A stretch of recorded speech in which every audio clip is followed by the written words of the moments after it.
Bow, bow, bow.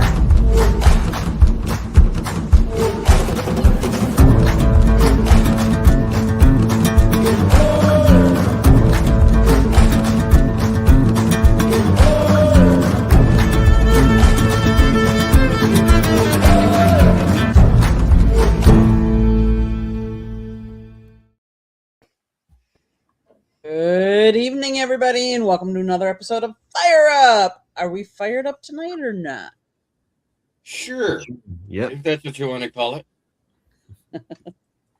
Adam?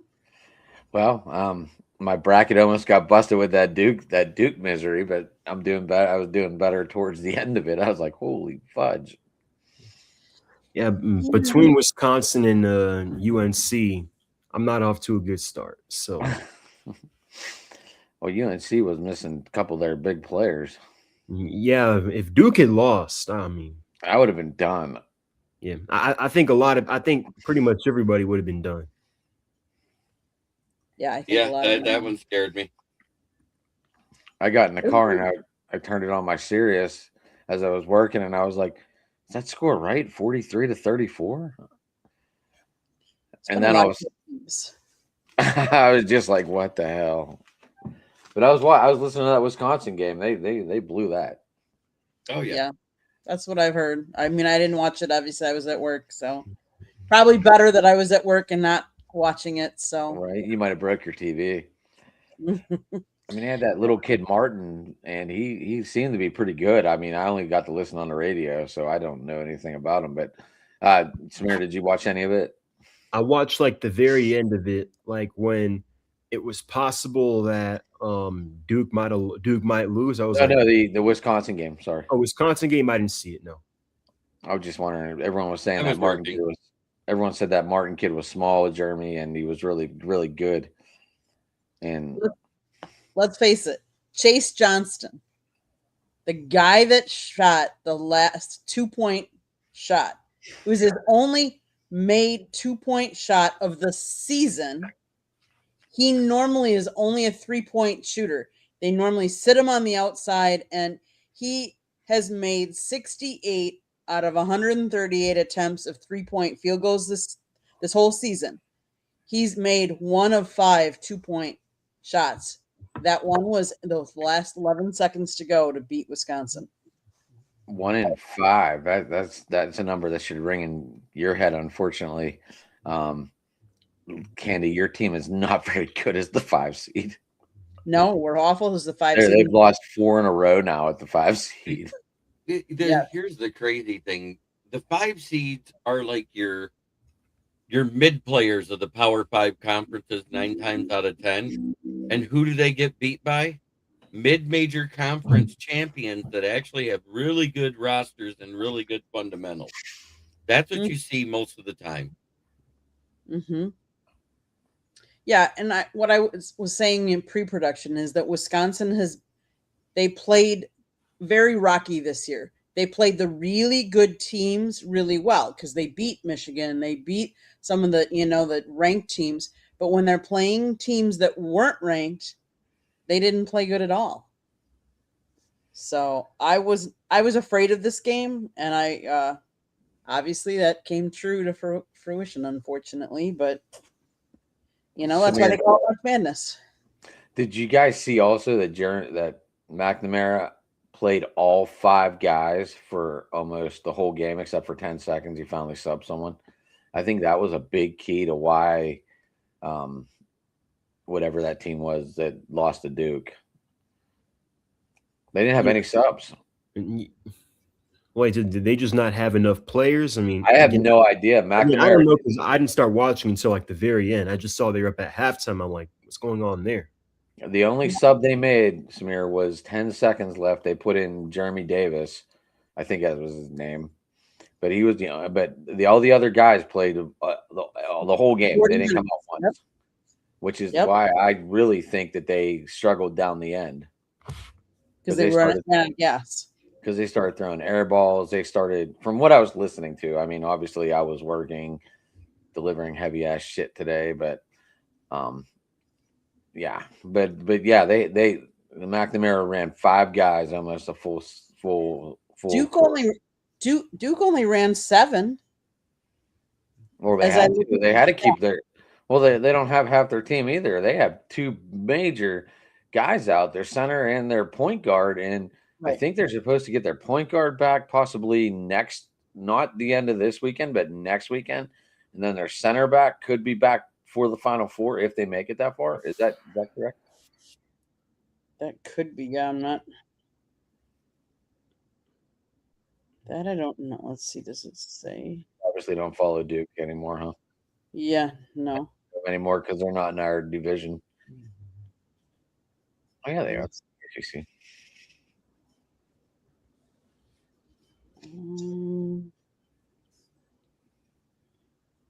But a lot of people thought UNC was going to lose tonight too.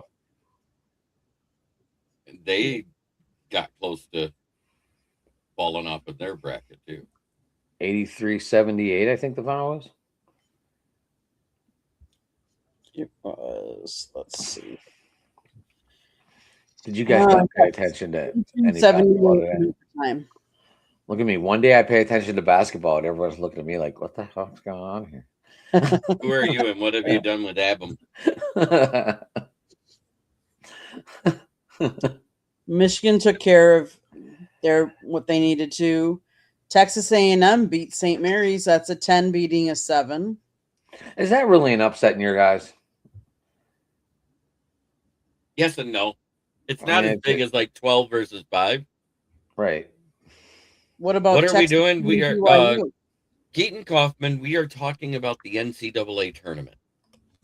Texas was an 11 seed. They beat BYU, which is a 6 seed. So that was kind of big, but I expected it. Yeah. Texas A&M's a good team. Yeah. Mm-hmm. Good evening, Michael. Good And evening.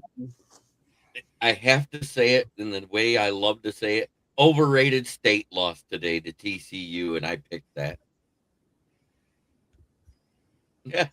What do you think? Wait a minute. I want to read it. My bracket is more busted than my bank account due to the PTSD I get from Jeremy Shuffle and this song he plays every single day. How is your bracket busted? Who did you pick winning it? He probably had North Carolina going all the way to Duke. I picked Duke to win it. I picked Michigan to win it over Duke. I have Duke and Michigan in the finals. So, Jeremy, we might be coming down the final blows here. Yeah. I'm sure me and you are. I know Rich told me today. I finally asked him. He has Arizona. And then South Florida almost beat Louisville. That was a close game. I picked South Florida to win because South Florida has a really good defense and fundamentally sound offense with really good shooters. And it didn't really break me because I only had the team going so far either way, like the field of 32, and then they'd be out. I had McNeese. I had McNeese playing Troy, so I lost a couple points in those 2 games. Earl, good to see you. Earl, nice seeing you today, sir. Yes. I really hope it don't get cold because this is gonna suck. Well, hello, Levi. Hello, Levy. So, World Baseball Classic. Man. Well, great game. Great game. But yeah. How many more times do we got to see Aaron Judge fail in the biggest moment on whatever team he's on? Oh, he does it in the World Series. He does it in the WBC. Yeah, well, speaking of New York teams, I think a big reason on what cost the U.S. that series is number one, their lack of pitching. You had Nolan McLean out there who came in the middle of last year, so he's a rookie, first off, so he doesn't have the experience. Second off, I don't know why you would trust any New York Met in any big moment like that. So, I mean, fitting, but also I think I wanted to say it was a full circle moment specifically for Ronald Acuna Jr. for those who may have forgotten, 2021 was the year in which he had his initial ACL tear. It was his left ACL. He was going after a fly ball in right field, fell on the turf in the stadium, tore his ACL. So 2021, in that same field 4 years later, he ends up winning the World Baseball Classic for his country in the same stadium. So full circle moment there. And then I wanted to start off or continue on by talking about the way Mark DeRosa managed in that ninth inning. You have Mason Miller as your best bullpen arm. Why is he not out there in the ninth inning? Mm-hmm. But I think if you talk full circle moments, you got to talk about Miguel Cabrera, because he was in the previous 5 WBCs, lost all of them, was coaching for Team Venezuela, and finally got his ring. So I think you got to talk a little bit about him. I think you got to feel good for you, Jordan. You Suarez. Mm-hmm. Mm-hmm. And how about the ratings? Did you guys hear the World Baseball Classic Championship game was seen by 10,784,000 viewers on Fox and Fox Deportes, nearly doubled the 5.4 million who watched Japan defeat the Americans in the 2023 final. In fact, Tuesday night's game drew an average of 10.2 million viewers on Fox, the network said Thursday, which more than doubled the last time. And it was higher than each of the first 4 games of the 2023 World Series between Texas and Arizona. Wow. Mm-hmm. Yeah, and I was wondering, do you think the given how successful it's been and how good the ratings have been, should the World Baseball Classic be something that happens annually? Or should they just keep it every 3 years? Because if you do it every year, it would lose its uniqueness. I think that's exactly it. It's kind of like the Olympics. It's kind of like any of the World Cup. All of that. It's that type of thing where it doesn't happen all the time. If they did it every year, how many more players would we actually see get injured from the extra games where they're playing harder than they do in the preseason? You know, usually the guys that play the hardest are the guys that are in a contract year or young guys trying to make a roster. Mm-hmm. And I don't think I'd want them doing the extra 4 to 5 games a year on a yearly basis. My question is do we think that there would have been a difference if Skubal would have stayed and pitched in that final game? Yes. Yeah. You know, I mean, and one of the things that the USA manager said is that his hands were so tied with how many, like, how he had to cut people off because they didn't want to pitch too much because it's so early in the season. And then it's the start of, Major League Baseball next week. Do we think that played a big role? I think so. I mean, somewhat. I don't. I mean, these guys were playing to bring a trophy back to the States. And not all year, whenever they play these guys, they're going to congratulate them. But at the same time, they're going to go, they beat us. Yeah, but a lot of the pitchers were on a pitch count. Earl, just to let you know, I just haven't changed my background yet. All my Steeler jerseys, well, some of them are sitting over there. I kind of went with the World Series MVPs behind me today. I got Seager behind me and then Freeman somewhere. I don't. Skubal didn't hit. They only gave up, 3 runs. If you can't score more than 4 runs with that lineup, you don't deserve to win, in my opinion. Is that what IMO means? Mm-hmm. Yep. I never knew that. Yep. Yeah. Is World Baseball Classic, is it the right timing? Should they move it back a week? Do they move back the regular season back a week? Do they change it up? Do they, do they change it?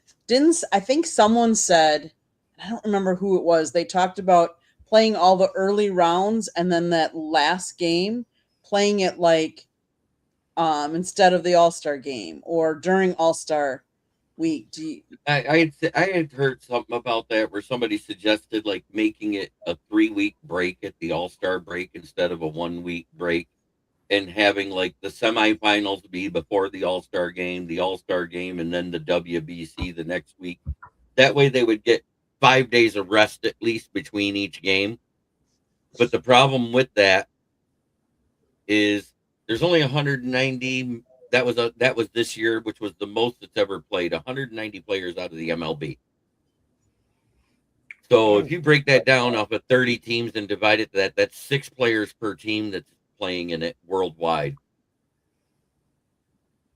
What about the other 22 guys on that roster that have to sit and wait for 3 weeks to play again, where your muscles tighten, you're not practicing as much, you're doing all that time off? You'll have more soft tissue injuries. Yeah, I think that's why, I mean, personally, I kind of think maybe it shouldn't be so close to the regular season, especially if you're a pitcher. Maybe you move it back a couple of weeks, maybe a month. Could you imagine them playing late in November now for the World Series? Yeah, that's why that doesn't work either. It's actually perfect right where it is. I mean, like right after the Super Bowl, you could start it then. That's well, what then you would only be hosting maybe in Miami, San Antonio, the southern parts of New Mexico, Arizona, and California. Yeah. You'd never have it hosted anywhere in the Midwest. You'd never have it hosted because of winter. Mm. That's the problem with going in February with it. Wasn't this thing only played in warm weather, it seems? Or you could play it inside. I mean, you could play it where? Anywhere where there's a dome. The Brewers in I think an open close roof.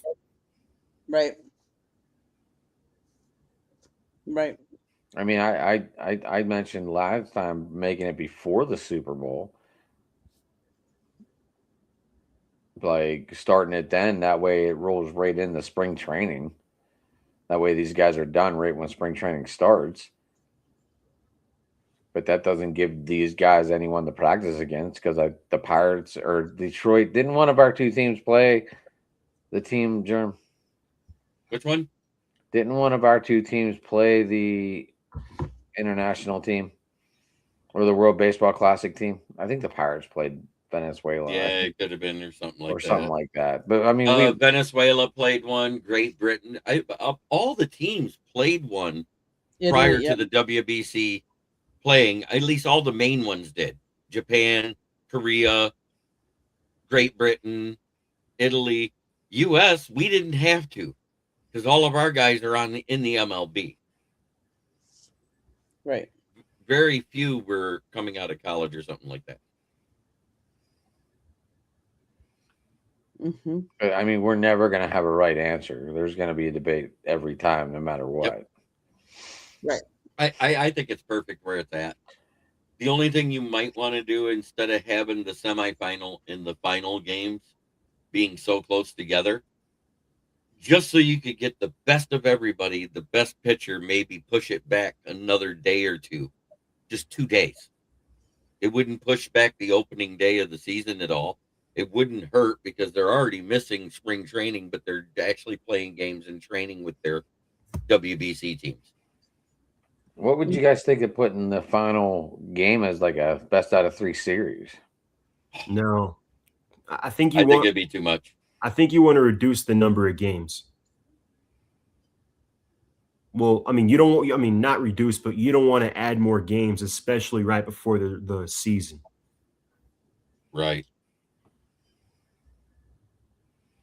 I gotcha. I don't know. I kind of like having more of a series, though, but every team could have one bad game, right, Candy? Right. Or it could be a 2-0 sweep.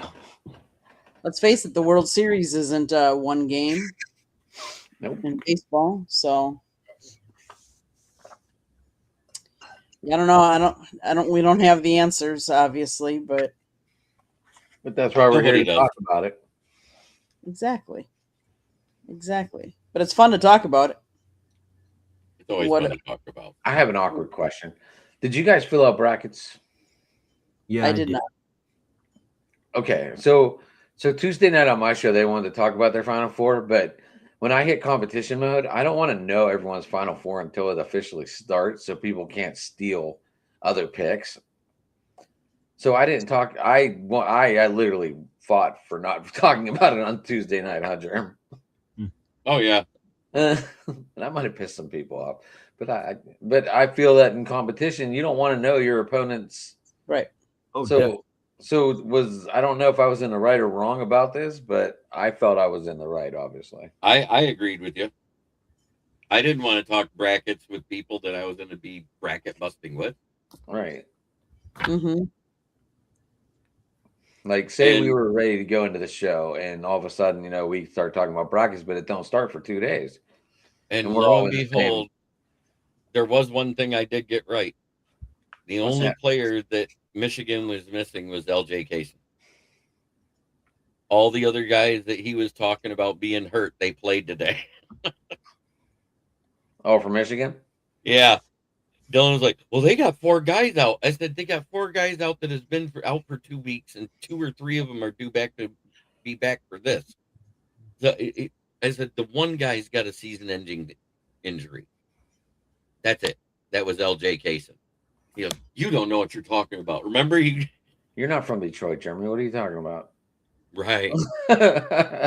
Right. I'm not from this area. I don't have Chris Ballas as a friend on Facebook. Right.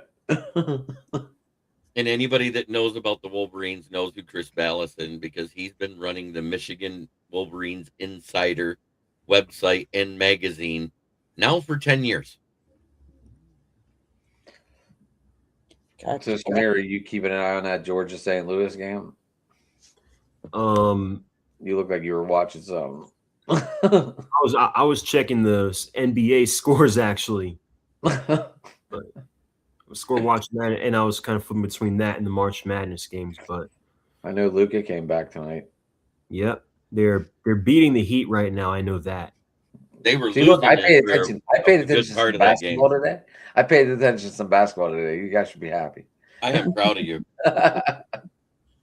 Usually you paying attention to basketball is kind of scary, concerning.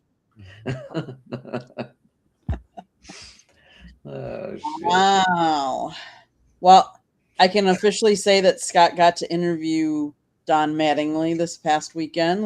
I saw that. I'm proud of him. How was that? It was good. It was he good. needs to come on here and talk about that. What the hell? I know. He said he'd be here next week. Last night he did 3 shows, and he went to the doctor, and I think it was just too much. And then he did 1 show tonight, and he's gassed. So he said he'd be on here next week, though. So, but yeah, and we're hoping to cover 2 more. You guys don't know this, but I have a guy named Jamie on my team. Okay, and he always podcasts like he's Mr. Wilson. You only ever see like from here to here. So every time Michael talks, that's what he's talking about. Yeah, now I will yell at Jamie and tell him to fix his camera. What's funny is if he sits up, I think he's using that split screen feature on his phone, and he's actually watching a game. He does it on a laptop. Then there's no excuse. That's because you can see it whenever he flips it. He moves it. So that's why Michael keeps saying the references. Mm-hmm. I love Jamie, but I don't know how to fix it because you got to do it every week. Yeah, and sometimes 4 times a show. Yeah. And I was going to say that I saw Scott was in Newport for the Brave spring training. Did he get to interview anybody? Let me think. For the Braves, did we get? Not Newport North. He was talking with Walt Weiss. Okay. And he talked to Tony Diaz, the infielder coach. Yeah. before the game, and then we went to that was Northport on Saturday. On Sunday, we were at the Phillies. They happened to be playing the Braves again, but this time we got Don Mattingly, and then he got Anthony Sanfilippo, who is from the Philadelphia Sports Media Market too. Nice. So he talked to him, and then we're trying to go this weekend to both the Twins game and the Red Sox game. And ironically, Samir, they play Atlanta both of those games. So we'll have seen Atlanta like 4 times this spring, which is kind of funny. Wait, Atlanta and Philly play each other in exhibition games? Yeah. Do they see each other a lot? Yeah. Mhm. Yeah. Oh, yeah. So we haven't put those credentials in yet, but we are trying to. We're going to do that. So we're hoping, because that's just a quick 2-hour drive as opposed to going up to Northport's like 3 and Clearwater's more like 4. So that's the difference between spring training down here. Clearwater. That's by St. Pete, right? Yes. That is one of my favorite beaches. Mm-hmm. It is a very nice beach. Yes. Very nice beach. I like how you can see out on the Gulf and walk for 50, 60 yards and you only get up to your knees. And I'm not very tall, just to let everyone know. But whenever I say you could walk forever and it only goes up to your knees, it might only go up to your ankles. Who knows? Depends on how tall you are. Right. But yeah, that was definitely my favorite side. The Atlantic is just so I don't even want to go back to the Atlantic anymore. I mean, I would, but I'd rather go to the Gulf. Amen. Okay. I got you. The Atlantic side is much colder than the Gulf side as far as water temps. And the sunsets on that side, so you get a little bit extra beach time. Yeah. Unless you're an early riser and you want to see the sun, in the morning as opposed to sunrise instead of sunset. On vacation, there's no way I'm getting up to see the damn sunrise. I gotcha. No, because he's probably not going to bed at 3 a.m., which means waking up before noon is not an option. Listen, I'd go pass out on the beach before I did anything. I gotcha. I haven't been on vacation in 10 plus years. Yeah. I get to take one in May. What were you going to say, Jerm? I get to take one in May. A vacation? Yeah. Fine, go. What are you doing? We are going to visit my sister, my niece, my nephew, and my great nephews and nieces in lovely Montana. Nice. Hey, they actually had a sci-fi show based on this town. Eureka. Are you taking your laptop so we can podcast from there? Yes. Okay. 100%. You got your travel. You got your travel mic and all that. I have a bag to pack it all in. A bag. Just checking. I could have Ask Candy. She knows I podcasted the entire time I was at the draft. Yep. We have a vacation plan, so you have vacation planned I don't care. You go to these spring trainings and all that stuff. You have vacation planned. Listen, when you work at something you like, you don't really work. Yeah. Amen, True. brother. That is true. That is true. But I have a full-time job that I need to get a break from, though, too. Like you go to the beach. Well, you live right by the beach, so I don't even know if that's a luxury to you anymore. Not really.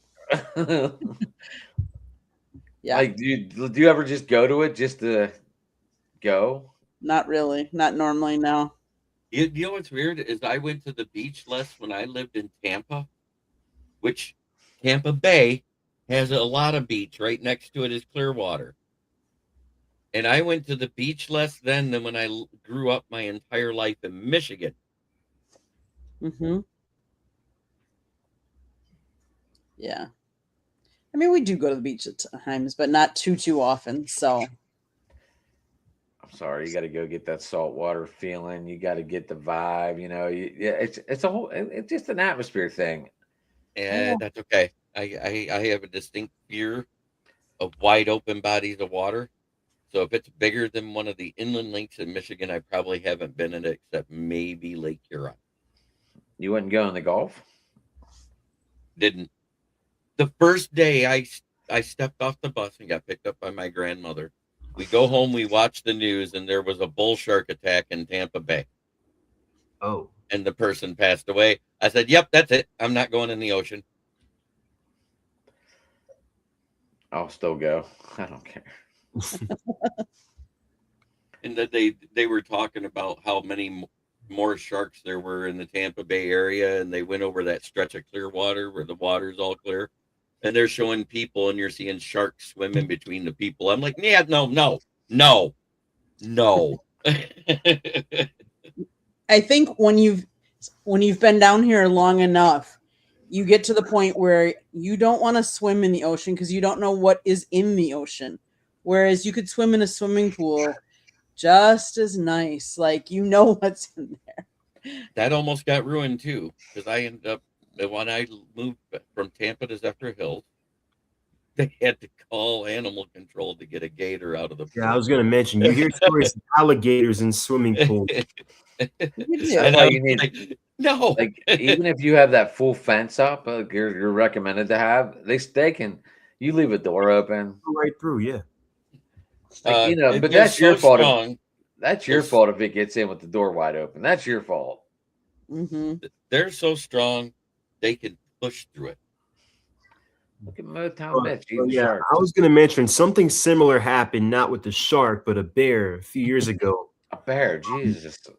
No, but there was this bike trail I used to ride bikes on, me, my dad, and my cousin all the time during COVID.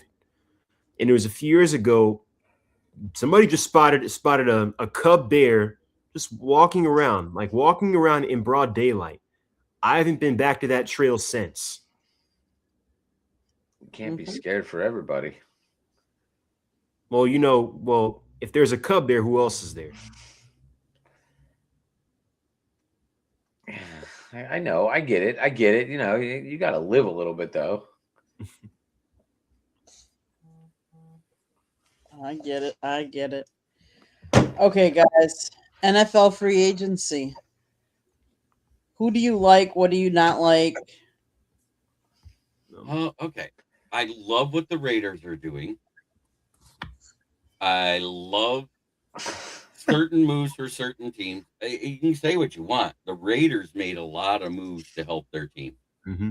And they got Max Crosby back. Yep. Yeah. You know what's funny is, after that fell through and he got pissed off and said, I'm a Raider for life, he probably looked at the roster that's there as he's at the rehab facility and is like, wait a minute, I'm opposite Kwity Paye now. Wait a minute, we got Nakobe Dean. Yeah.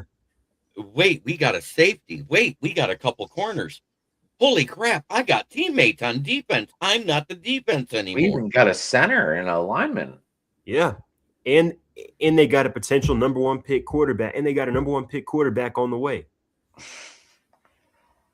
I hate that they lost Brisker and Byard, but I love the fact that the Bears got Kobe Bryant. I think that was a very smart move.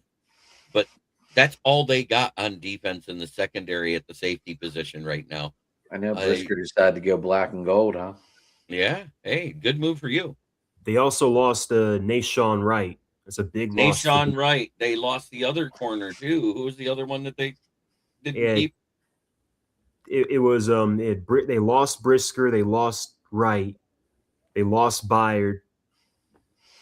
I think they lost Tremaine Edmonds at linebacker. Here's the thing: Tremaine Edmonds last year for the Bears had the most missed tackles, and it was kind of like with the Lions.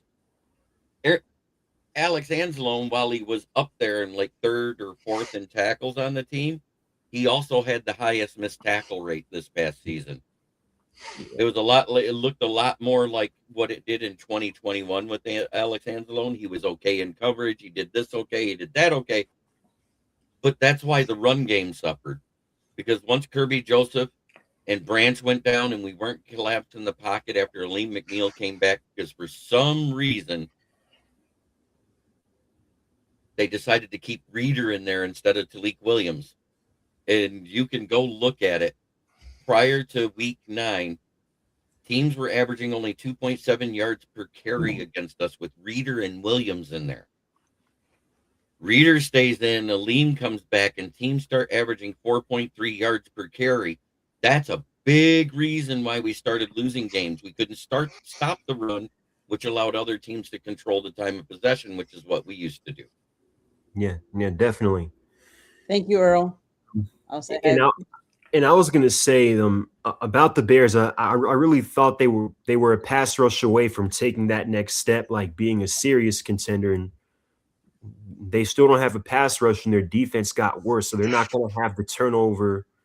They're not going to force turnovers at the rate they did last year. I mean, their defensive line right now is Montez Sweat, Gervon Dexter, and as much as I appreciate Grady Jarrett for what he did in Atlanta, I mean, he's 33-year-old Grady Jarrett, who's already had a major knee injury. So, I mean, but speaking of what I like, unfortunately I really like what Carolina did, especially defensively. Oh, I thought you were talking about Kenny Pickett. No.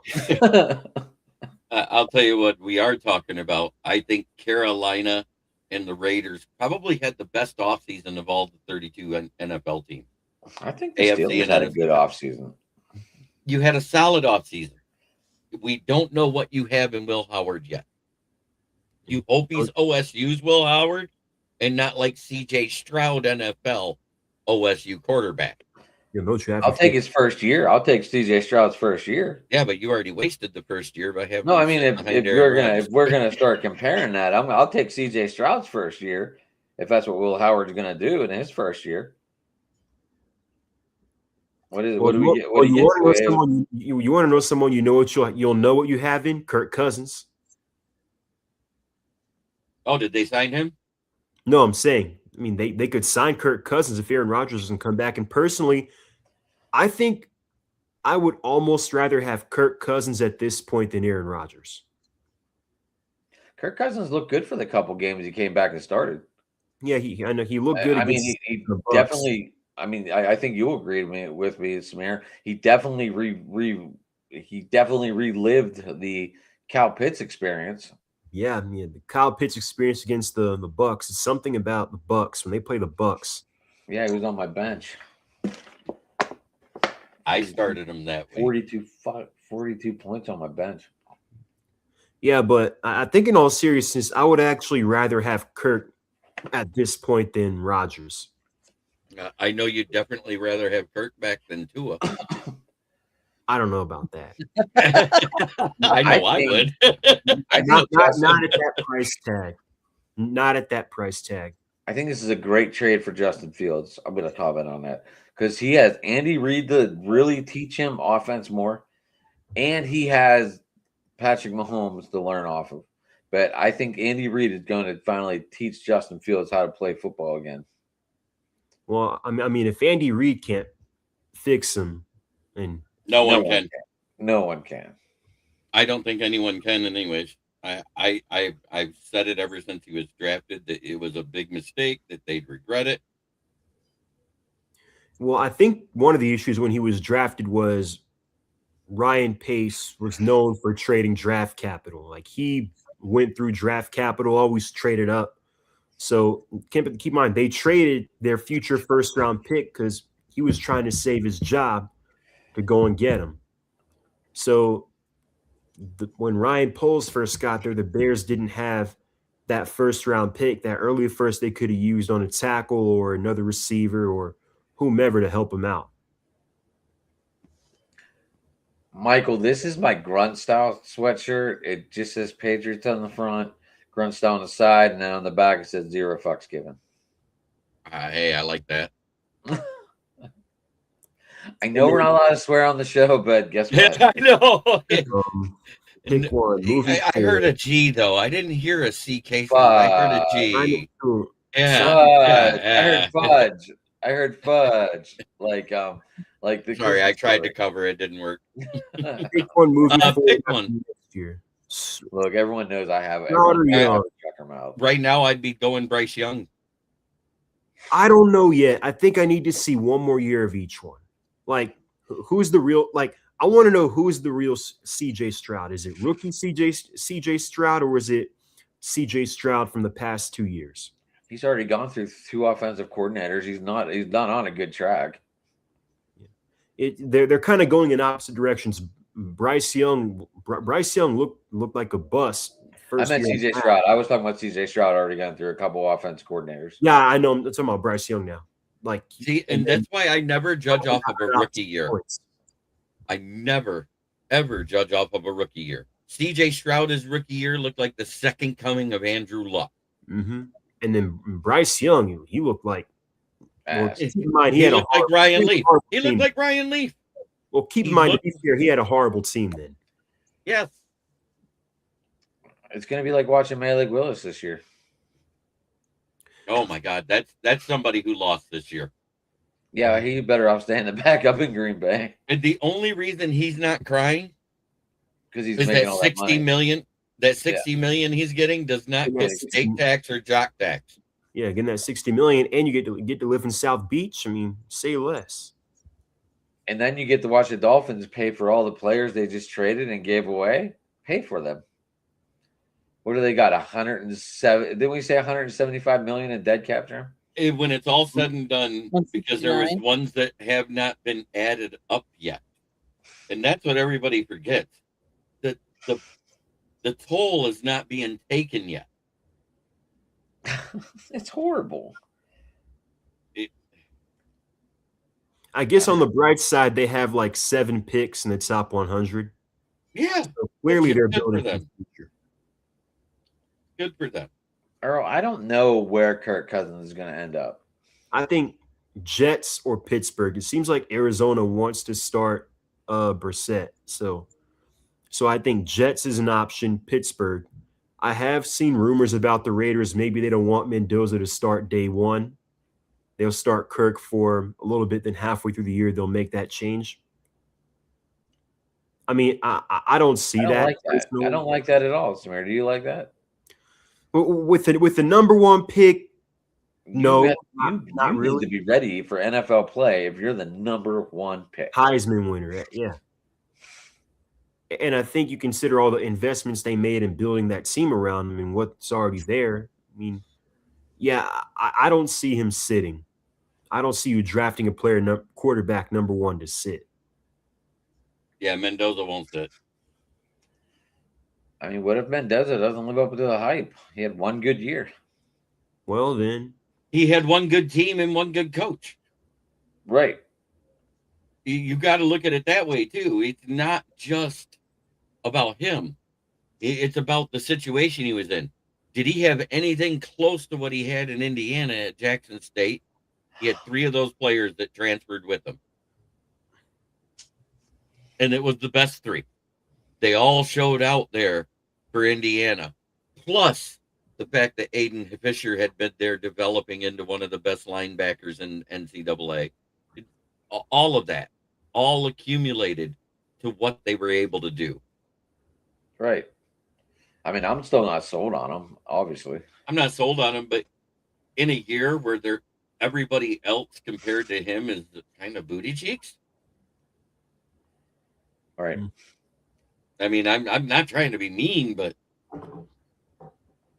in the first round, there is no quarterback I would pick other than Mendoza. I don't know if I'd take him first overall, but I know that he's the only one I would give a first round grade to this year. I mean, Earl, I definitely want Will Howard and what's up, Yinzer? Oh, I got to do it. Yinzer's here? It's about time. This is just for Yinzer because he calls us jackwagons. Give Will Howard, Andy? I don't know. I mean, I just don't know. It's a Pittsburgh thing. Adam will get it. Oh, Candy has to put it on the screen. Yeah. It's our announcement for I want Will Howard to be the man in Pittsburgh. So does Adam McNally. So does everybody else. It's time.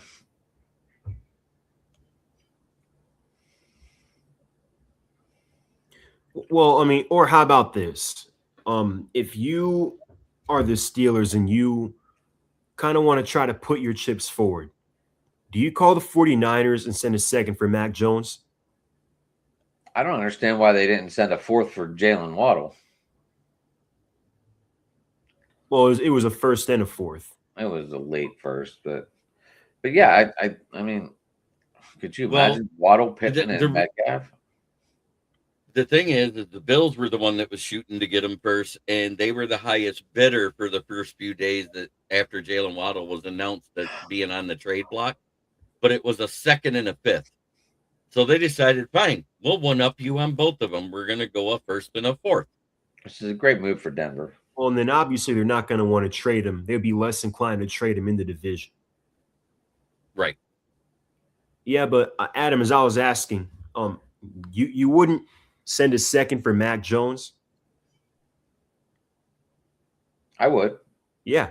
But I don't know if the Niners want to give him up with Purdy's injuries. Yeah, but I mean, how often do you get offered a second for your backup quarterback? That's kind of how you have to look at it. Kyle Shanahan already said he was only going to sell him like really, really high. Yeah.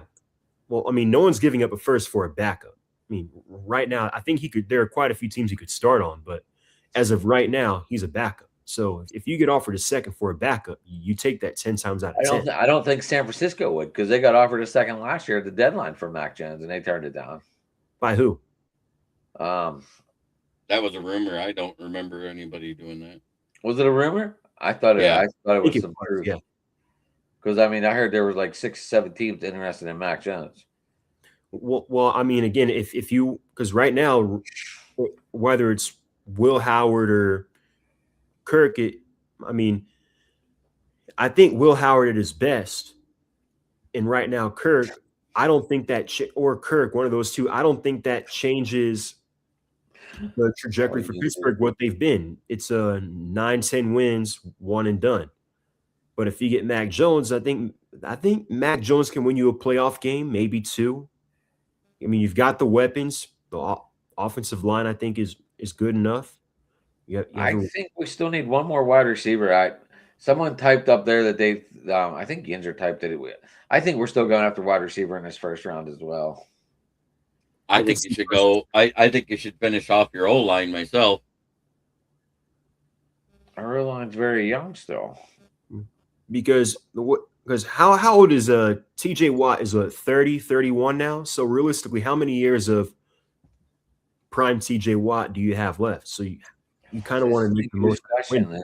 This is the thing the Steelers do. They, like last year, they signed all those veteran quarterbacks, all those they went out and signed all the veterans, and it showed towards the end. Like it looked like they were lagging a little bit.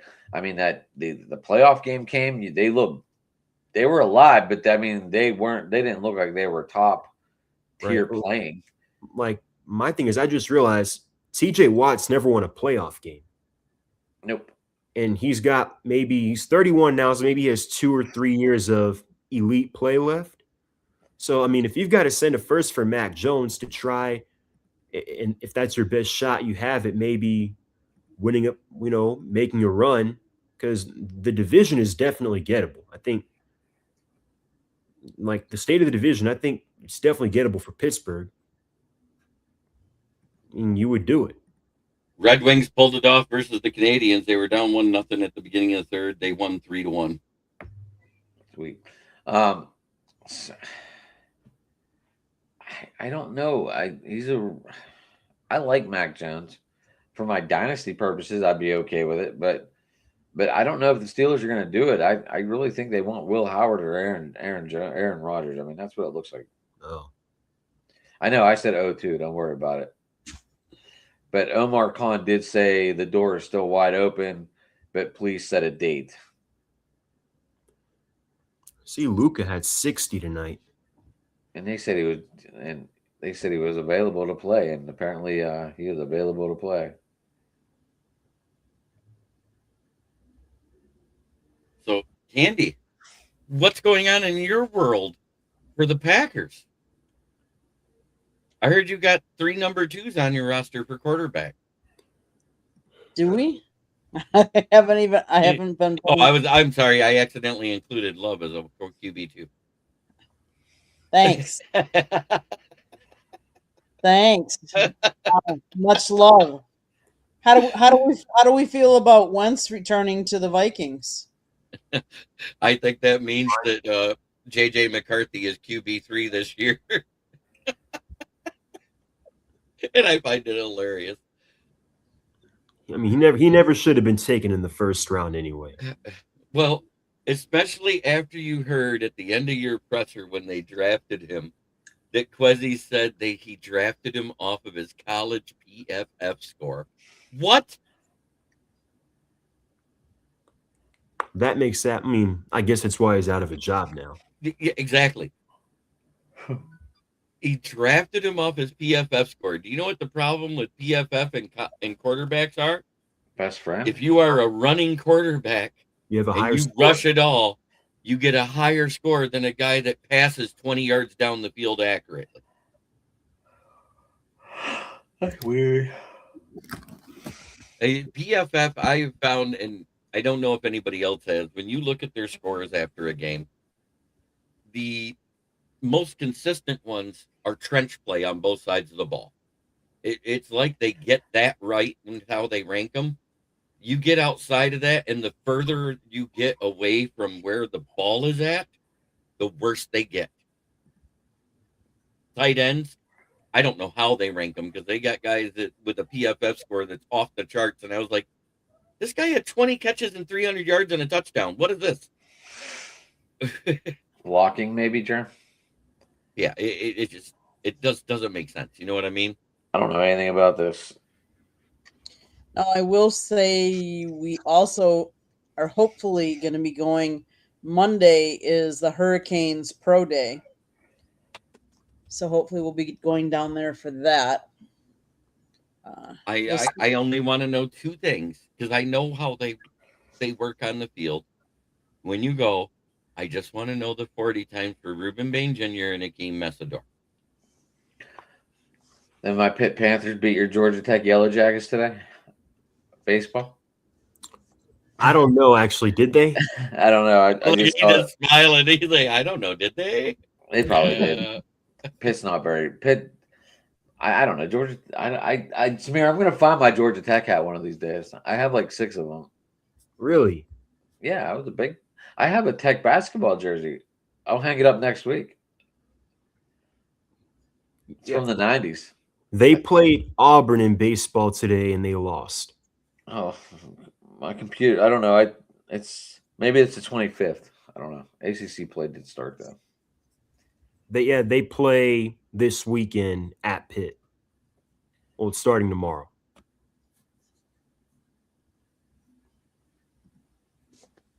What else you guys want to talk about in the sports world? Anything NBA, anything?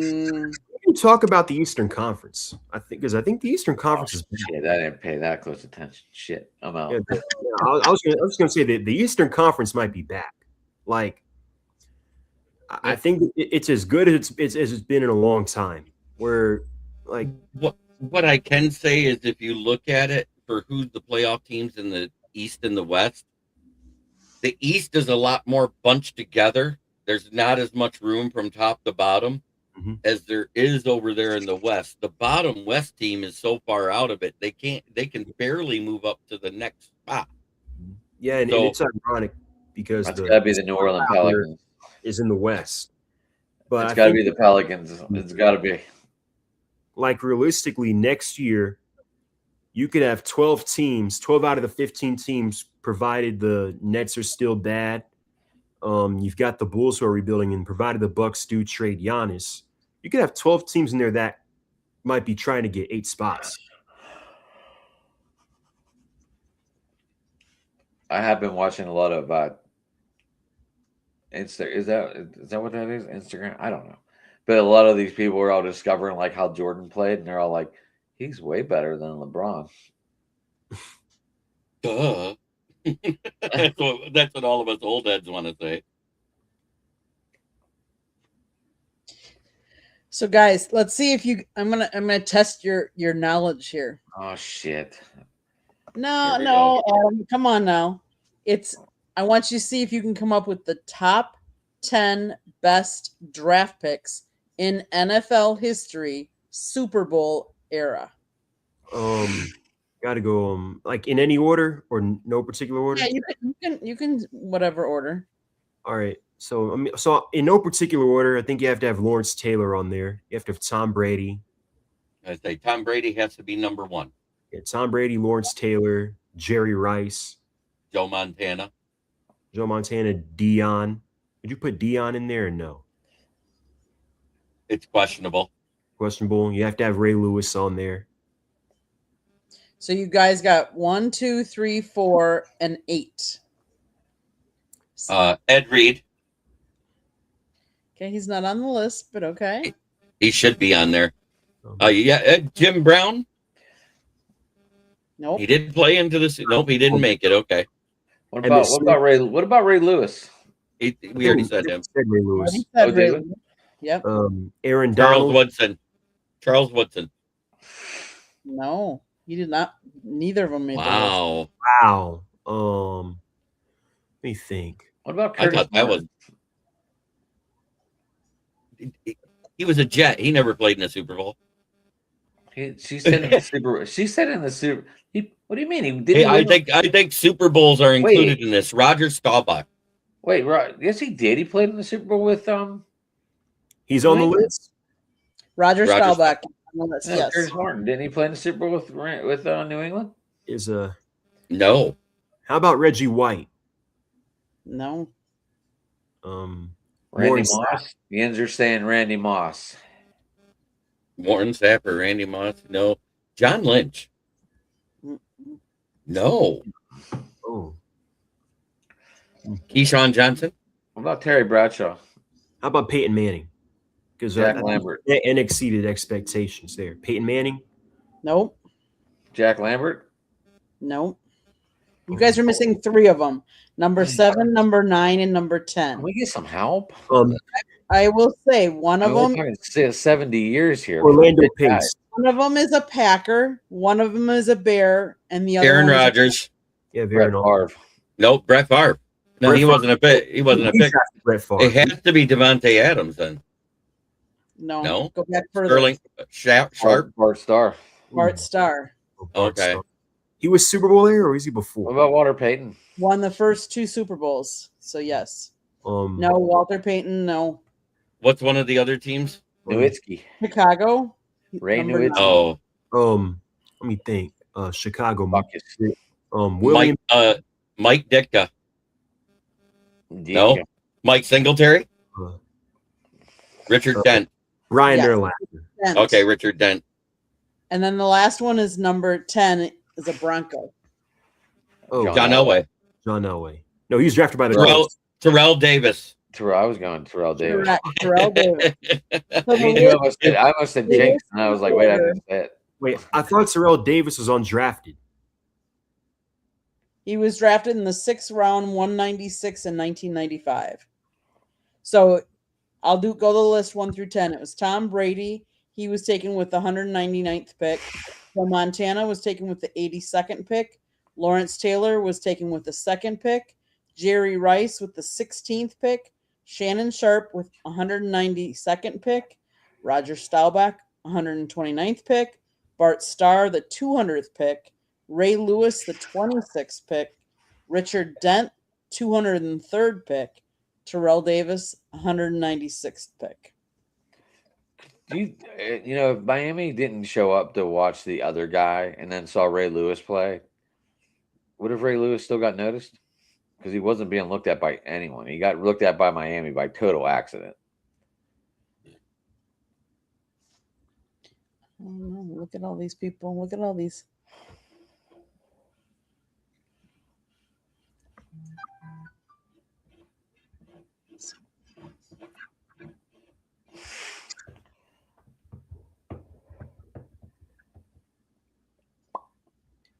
I like the interaction here. People putting names up there.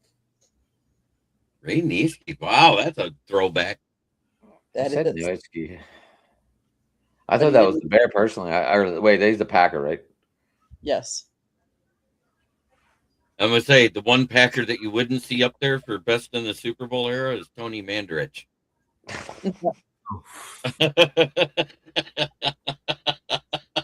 Well, I started thinking Sterling Sharp too. For Candy, Tony Mandarich is the equivalent of my Terry Fair pick. And the reason why I say that, in the 1998 draft, when we picked Terry Fair, the very next pick, Minnesota pick, was Randy Moss. Yeah, I know a bunch of teams passed on Randy Moss that year. All because of weed. All because of his record. No, it was weed. Had nothing to do with the record. It all had to do with the fact he smoked weed, and it was illegal then, and nobody wanted to be around it back then because that was when it was still taboo. Who picked before Minnesota and didn't take Justin Jefferson? The Eagles, they picked Jalen Reagor. Yeah. Yeah. There was another wide receiver that was picked before that, though.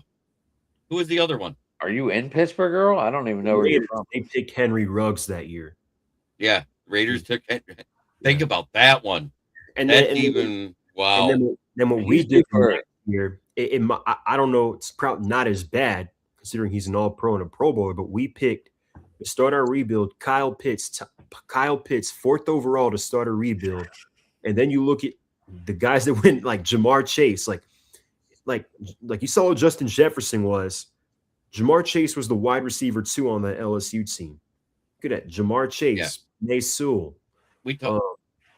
Remember, you weren't here that week when we were talking about Lexington, Kentucky, but Earl is actually. I was here because Earl invited these two to stay at their house.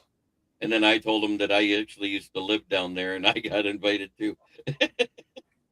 Earl, maybe we could go to a Cincinnati Steeler game. That way, it's halfway.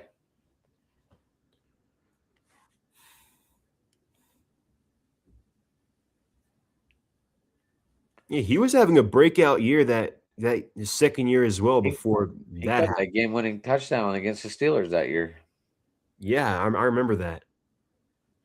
And he gets out this year, right? He's up for parole this year. He gets out this year and next year.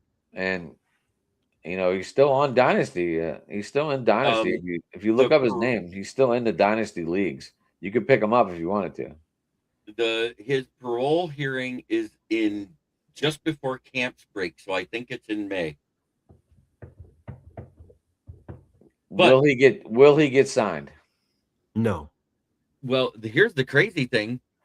He's still under the Raiders. He's still under the Raiders, right, Jeremy? No, they cut him. Nope, they cut him.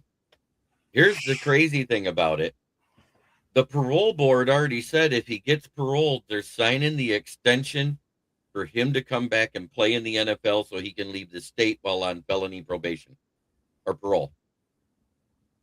They already signed that exemption for him. I mean, he still has to make parole. I still doubt a team would pick him up. Maybe he gets a shot in the XFL, but I don't see an NFL team picking him up. Seeing how there's no expansion team in Salt Lake City, so he can go to a Mormon area where there's almost no bars, I don't think he gets picked up either. That's for you, Yinzer.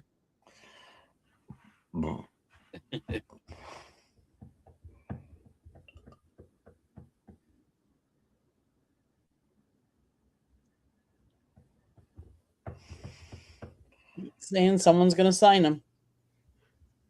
Yeah, I mean, I think from if it was strictly a football standpoint, I think there's a decent chance because he's only 25, 26 right now. He's tall. He's 26 and going to be 27. Yeah. And he's how in shape is he though? Well, there was a picture. One of his when his girlfriend that was with him in the vehicle went to visit him. There was like a workout thing and he was working out. He's actually buff compared to what he was. He's not the spindly kid he looked like when he got out of college. Earl, if I made it through Cleveland all these times, I think I'll be all right in Cincinnati. That's actually somebody who needs them. And I know Chris Henry's Cincinnati, mom. I mean Cleveland even. They need weapons. Jerry Jeudy has had a good year, but he ain't great. He ain't great at all. No, I completely agree. If you put Ruggs and his speed on that roster, and if he's able to keep his head down and do his job and stay out of trouble, that would actually probably be a good fit for him. I mean, look, I'll be honest. We need some wide receiver help, but I doubt, even if it was a chance, I doubt the organization wants to deal with that right now, given what they've already got going on. So, considering what just happened with James Pierce, they're going to stay away from somebody with legal troubles like the plague. That's what's going to happen there. Yeah. And they'll probably be stricter with character tests with players coming out of college from here on out too. Yeah, I mean, they already were after what happened with years ago with Michael Vick. That's why part of why they've passed on guys in previous years. That's why I was honestly surprised when they drafted him. But yeah, Ruggs is like a cross between Calvin Johnson and Cyrus. I remember he was great when he was at Alabama. I remember that when he was at Alabama. If he would have had a quarterback he had Derek Carr, but if he would have had a little bit better of a quarterback, he would have been awesome in the NFL. If you remember right, he had 1,000 yards his second year. It's all they had. Or he was on track to have 1,000 yards. He was at like 500 yards or something like that through in 5 games in the third year. Yeah. Yeah. I remember him catching that game-winning touchdown against the Steelers in overtime, and I was just like, this guy's good. I just remember that Hail Mary against the Jets. Everybody gets a Hail Mary versus the Jets. It's the Jets. Hail Mary with the 1-6-2. So after Texas beat BYU, there are 234 winless brackets left out of 26.6 million. How many? 234 winless brackets. They didn't pick a single game right. Correct. Wow. I didn't even realize that was possible. Those are busted brackets. Yes, 100%. You know what that is? Even if you pick somebody all that upsets. That was probably Ohio State fans. All 236 of them. Like I have no idea how that's even possible. Thank you, TCU, for proving what I said going into this, that they are overrated state university in basketball as well as football. I like Ohio State, Germ, so I'm not going to argue today. You got bragging rights today, boy. The bragging rights started as soon as they lost.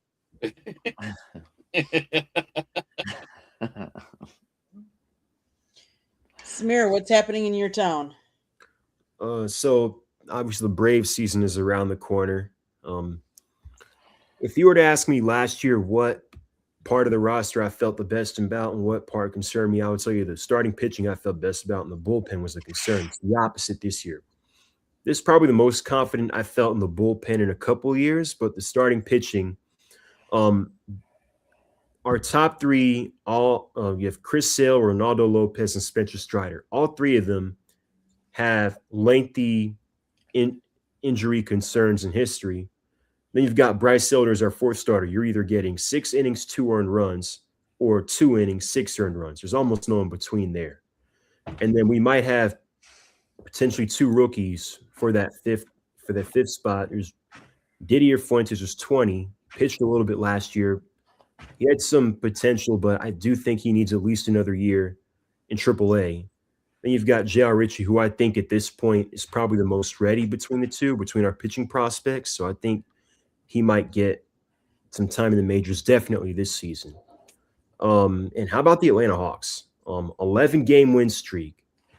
It is their largest win streak since the famous 60-win season in 2015. So this sounds totally unexpected there. Oh, definitely. Given like 2 months ago, the Hawks franchise had hit rock bottom, basically. This was even And say what you want about the schedule and who we've beaten, this team, that team. You play the schedule in front of you. And regardless of what you want to say, an 11-game win streak is nonetheless impressive. And the Heat lost to the Lakers tonight. And I know that's why you're paying attention to it. And the Hornets beat the Magic. So as a result, teams above you, right? Yeah, believe it or not, they are now in the 6th seed. They're in the 6th seed in the East, which seemed unfathomable just a month ago. Jalen Johnson has definitely taken that step from being an all-star player, not just being an all-star player, to being a potential franchise player. I like Jalen Johnson. Yeah, Jonathan Kuminga, when he's played, he's been solid for us. Nickeil Alexander-Walker, in my opinion, he's the most improved player in the NBA. And depending on where the highest of that Milwaukee, New Orleans pick ends up, and you've got Dyson Daniels, who's having another first-team all-defense worthy season. So given where that New Orleans pick ends up, or Milwaukee, the highest between those two, things get interesting. I think you've got to come away with a center, another center this offseason.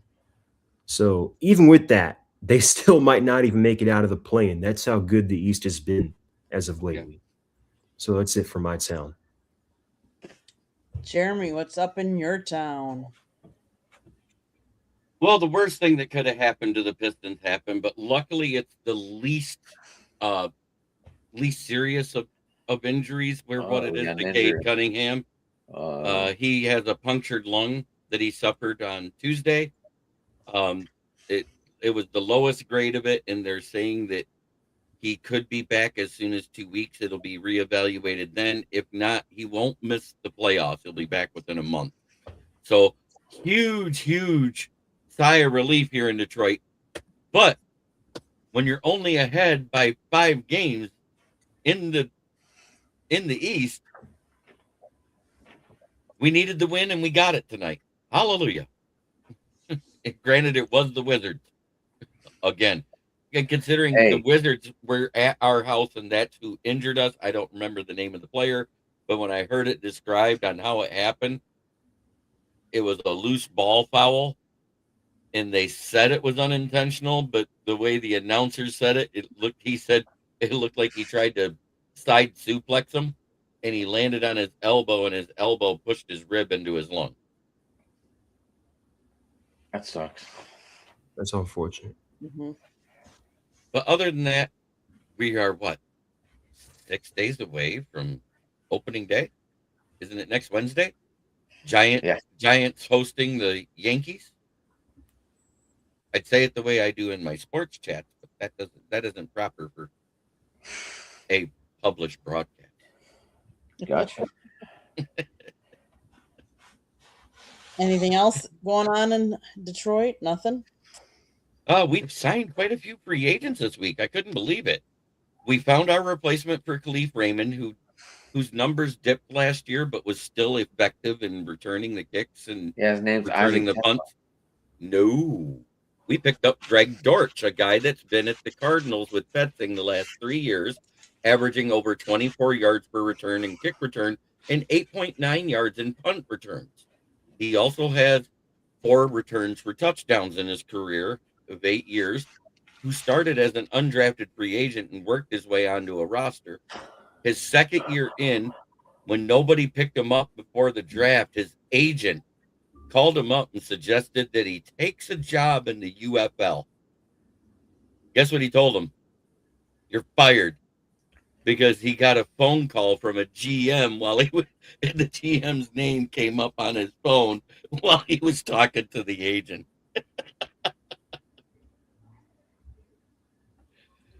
And he never looked back.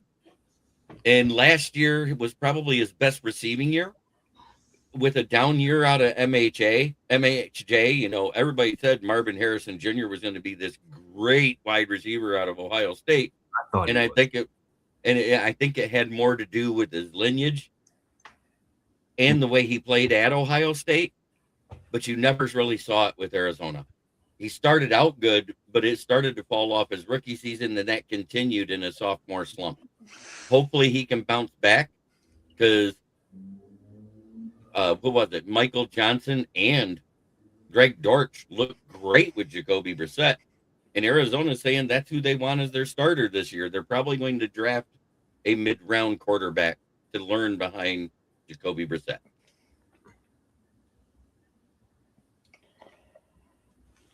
Yeah, that pretty much sums it up. Adam, what's happening in your town? Well, Pirates sent Andy Rodriguez down to AAA. Paul Skeens got announced as the opening day starter. I was totally surprised by that one. Oh yeah, it's shocking. Just like it's shocking that opening day Skubal pitching. No. Sidney Crosby came back in his return. Had a goal. Penguins up and down lately.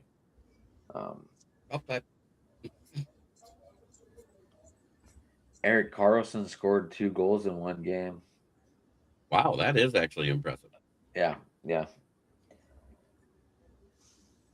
I like the signings the Steelers have done. It'd be nice if they just said Will Howard was going to start. It would probably put a lot of people at ease instead of worrying about this stupid Rodgers guy. I like the signings we did. We talked about them earlier. So, yeah, that's what's going on around here. Riverhounds are getting ready to start to defend their championship from last year into this year. So, I might probably try and go to a soccer game or two. Nice. Maybe I'll sit in the wild section behind the goal. I don't know yet. It's pretty wild back there.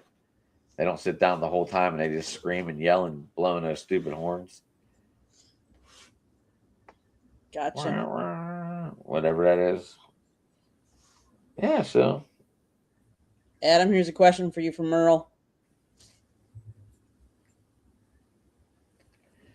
Oh, man. Earl, how about like, I want to say Permanis, but that's like the easy answer because that's just something everyone does here. It's like our signature sandwich.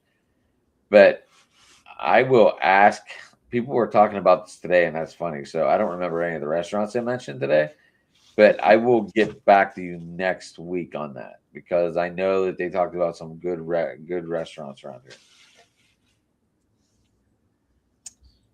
So what's happening in my town? Let's see. The Bucks are trying to shut down Giannis.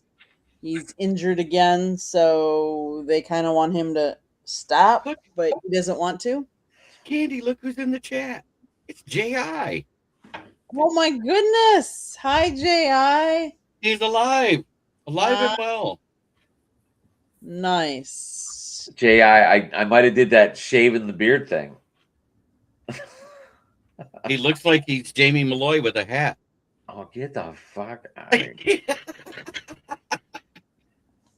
Yeah, I said it there. Now you can see it, not unsee it there, MD. This is normal baby to bedtime. That's a good time to be watching sports stuff. That's true. The Brewers swearing on your show tonight, Candy. I don't like it. What? Jeremy got me swearing on your show tonight. It's kind Blame of Jeremy.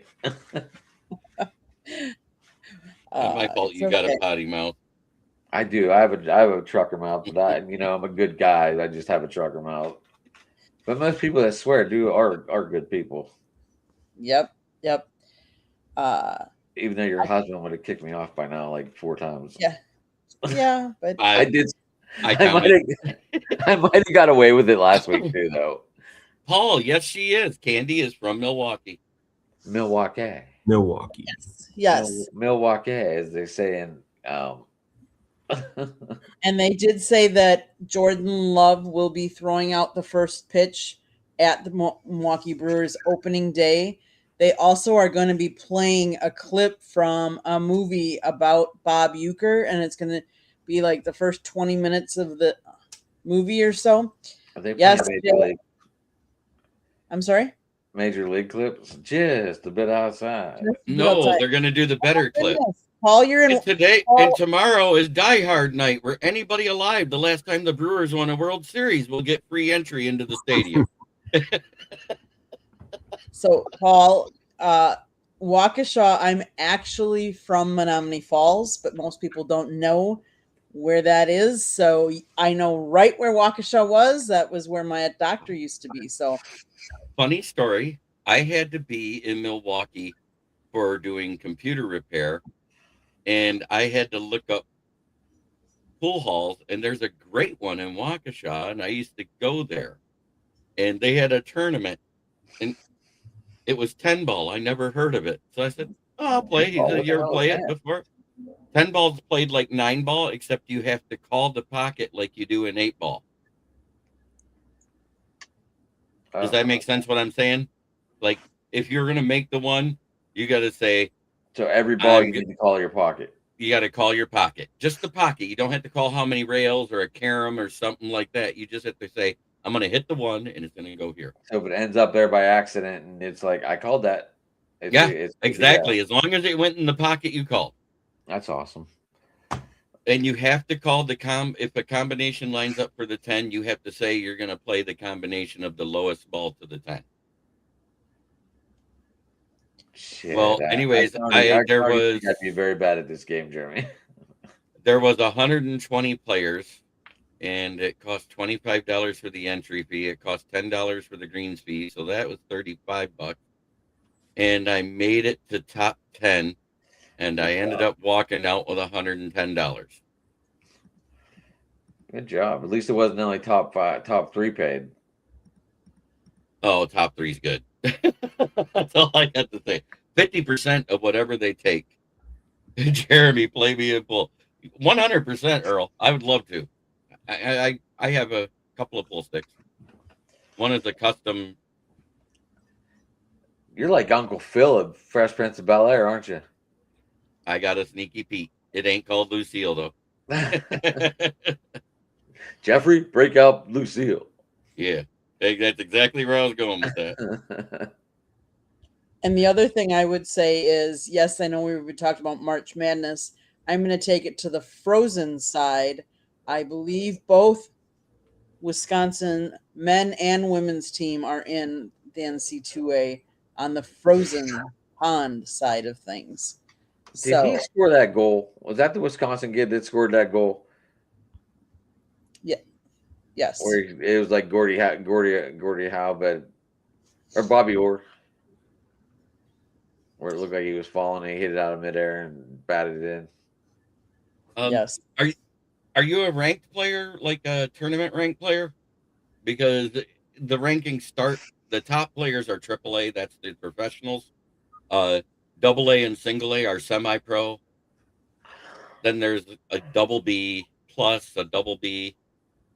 Then there's the regular B. Then there's a C plus, then a C. Then there's, you don't want to know D or below because that means you're either a beginner or awful.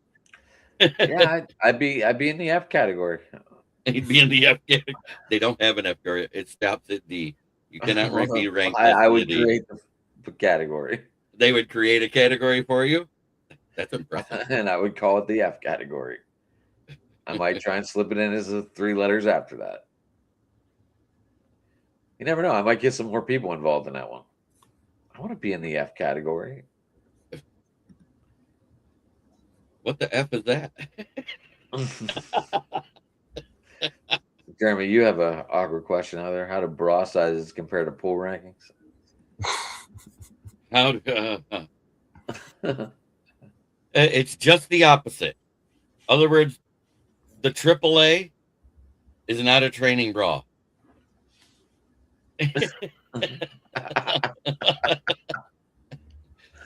Oh, shit. Where did this all come from? Wow. The question was asked. I just answered. I know. I can't wait. I get to finally meet Michael on Saturday for the draft. Yeah. Yeah, he can't back out now. He's got to be on there. He's in it. I am so confused. You asked the question, Michael. I don't understand. Samir, you're just a classic gentleman. The only reason why I talk about tournament pool is I actually did it for 10 years out of my life. And and I did it the worst year of my life.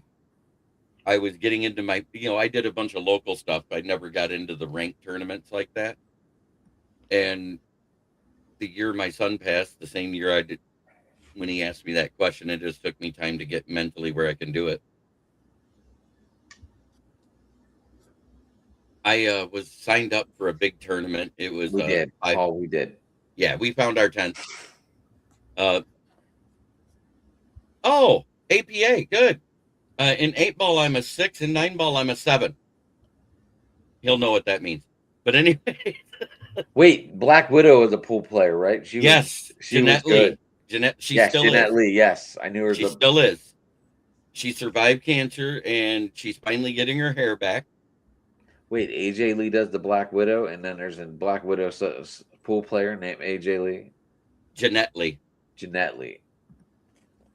She's amazing. I've met her. Oh, that's awesome. See, look, I remember a little bit. See, I used to be on ESPN. So he knows I'm not a slouch if I'm a 7 as a 9-ball player and a 6 as an 8-ball player. Nice.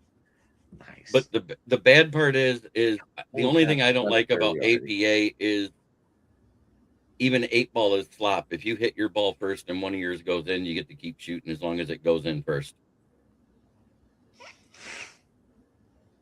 I like the call ball and pocket leagues better, which is why I played those first.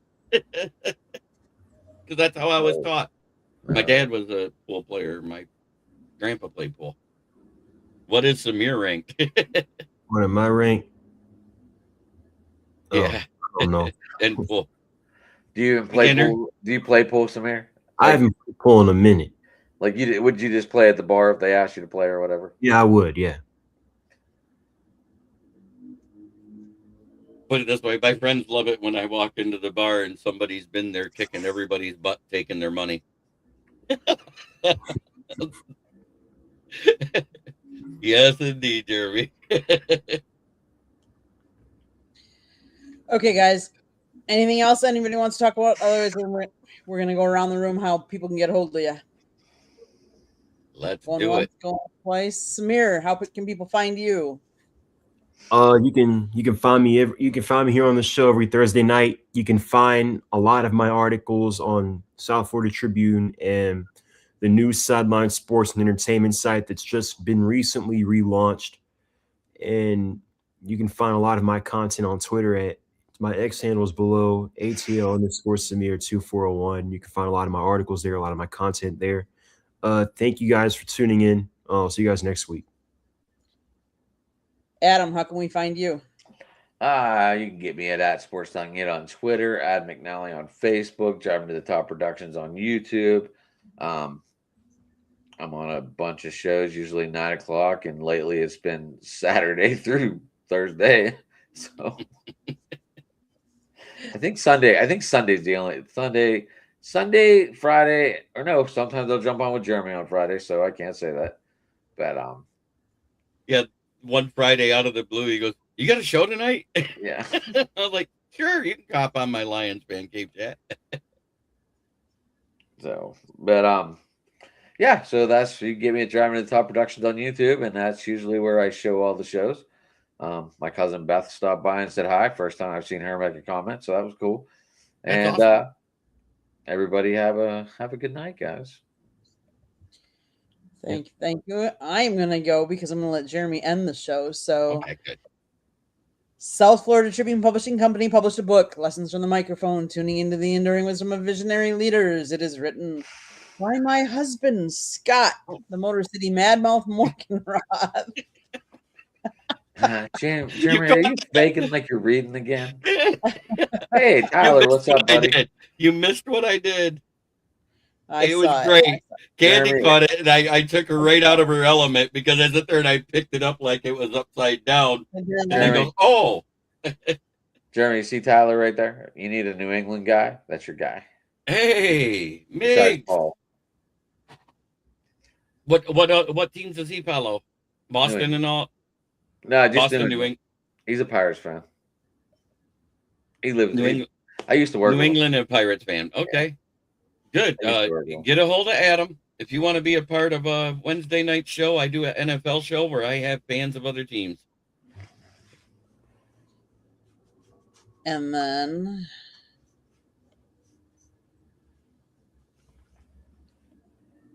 I will say after the book, you can go to our website, www.southfloridatribune.com, where we have a plethora of great content. Links for the book. Jeremy writes for us. Samir writes for us. Adam does. Adam doesn't. Scott writes. There's some of his interviews on there, of course. Go check out our YouTube channel. Right below me. If you see that red subscribe button. Other side, Jeremy.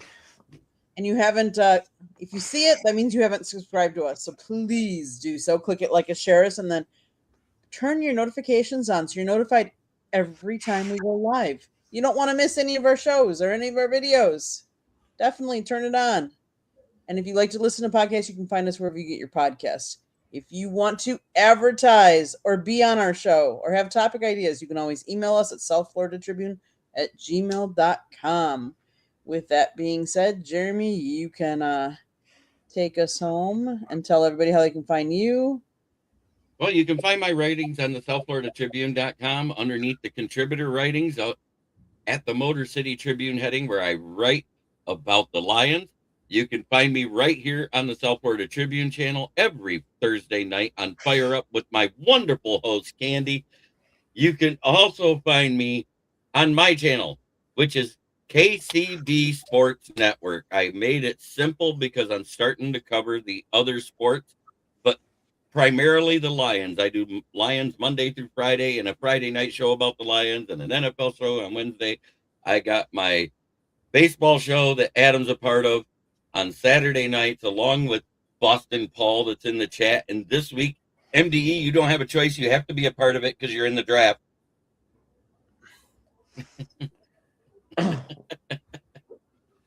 And soon, as the playoffs start, and Samir, you'll be more than welcome because I'm going to figure out a night for it. I'm going to do a basketball show about the playoffs for the NBA, and I'm going to do NHL playoffs.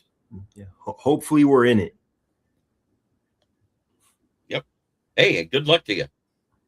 And good luck to us, because I'm sorry, missing Cade Cunningham. I expect us to beat teams like the Wizards, but we got some tough games coming up. I gotcha. Yeah, our fantasy baseball draft. We'll be doing it. Is it confirmed that the time will be live during the show now, or has he not figured that out yet? Yeah, it's starting at 9 o'clock. He changed it. Okay, fantastic. Go Blazers, now ahead of the Warriors. Hey, good job. Love it. Because if Steph Curry ever played defense, he could probably get MVP easier.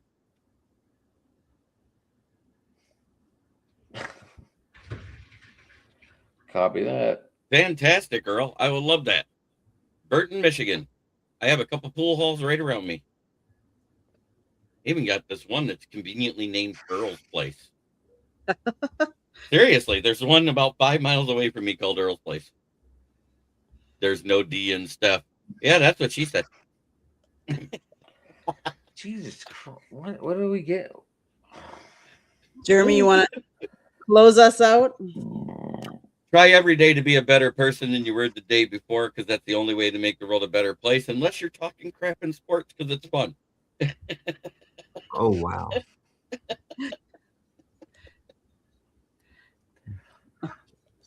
So Gonzaga is only down by 6.